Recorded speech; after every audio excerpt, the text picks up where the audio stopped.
From its very beginnings, from the very founding of the college, it was very clear from the charter that they would accept students who were not of Catholic faith, and they did so really from the very earliest years of the college. And in the 1920s, I believe, was the first Jewish student to enter the college, but by the 1930s, a significant percentage of the college undergrad population was Jewish students. And there was a lot of different reasons for that. But from the stories that we've heard, for the most part, they felt extremely welcomed, and it wasn't an issue to be Jewish on this campus from the beginning.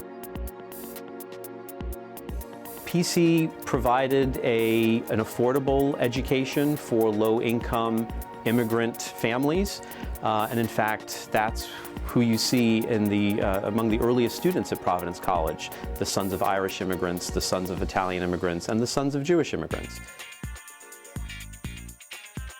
Also, we've heard a lot of stories about students whose families were really struggling in the years after the Great Depression, and they would come and talk to the president at the time, and he would often say, "Don't worry about it. We'll make sure that you're taken care of." So there was a lot of generosity and a generous spirit on the campus as well that allowed students to come here and feel welcomed.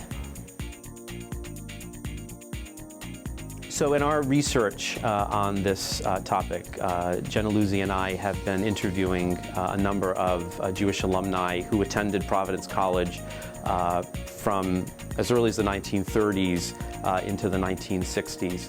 And many of them single out the affordability of Providence College, its reputation for providing a solid education, and then over the decades, as the college was welcoming to the Jewish community, that word got around and so attracted even more Jewish students to attend PC, especially in a period when other area institutions had established quotas that were limiting the number of Jewish students in the student body. Providence College was doing the exact opposite and opening the doors. In the 40s and the 50s particularly, and it starts to change after the 1950s, the neighborhood around Smith Hill was really populated by immigrant populations. And so there was a significant number of Jewish immigrants who lived in the neighborhood, many of them from Eastern Europe or Russia.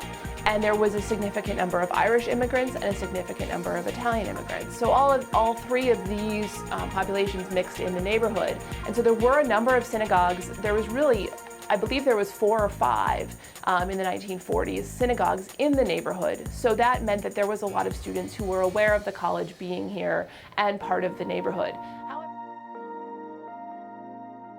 In our interviews with the Jewish alumni we spoke to, and based on our studies of various student publications and yearbooks and so on, we found that Jewish students at Providence College were very well integrated into student life here.